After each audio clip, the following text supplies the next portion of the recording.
Hi Amy, this is Grant Putnam Landscaping. Lisa was at your house a couple days ago in regards to looking at all the different needs that you have in your property.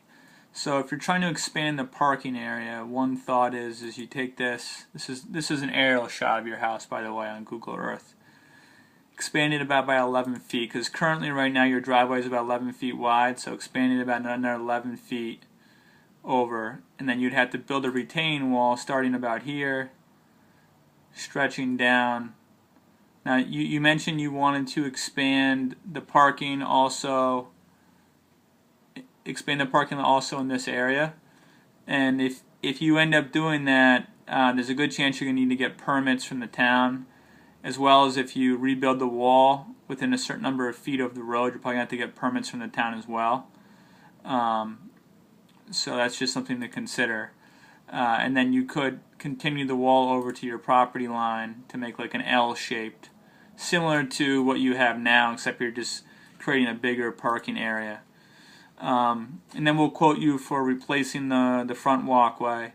The retaining wall on this side, I'm not sure if I would advise you to remove that retaining wall, because right now it would give you a nice balance of having a retaining wall on this side and this side. And also the grade is higher above this lawn area. The grade is higher than your driveway. So it's going to look funny, I think, if you start sloping it down. What you could do is you could rebuild the wall on both sides of the driveway and either dry stack the wall, okay, meaning there's no cement in it. It gives you a little bit more of a rustic look. It's going to require a little bit more maintenance over time. Or you could build the wall with a cement core, and considering the wall is going to be like under 2 feet, you could just use a gravel footing underneath the wall. Okay. With the drainage back in this area, the water is sloping currently towards your house.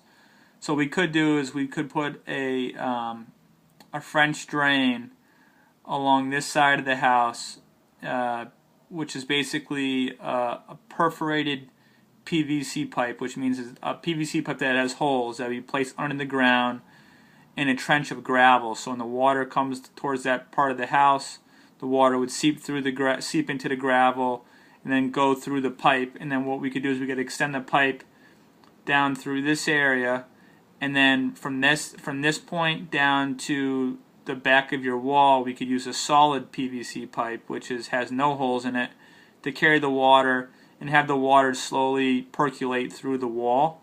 This way no one's going to see where the water's coming out, because the amount of water you get in this area is not going to be a lot of water, and you're not going to want to have to tie it into the drains in the street.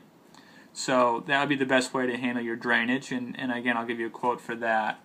We'll give you a few suggestions for landscaping in the front.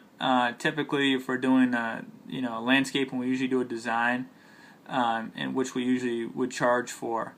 But for this, it's a pretty condensed area, so I'll just list the name of plants that could possibly work in this area, just in case you're considering doing that. And then as far as a basketball hoop, you're probably going to want to put the basketball hoop over in this general area. It doesn't make sense probably putting the basketball hoop over here. Number one, it's going to look like you have like a commercial parking area if you make the driveway too much bigger. And number two, you're probably not going to be able to have enough coverage in your property by adding too much asphalt. Aesthetically, it's not going to look right, and most likely the town's not going to let you do that. So that's something to consider.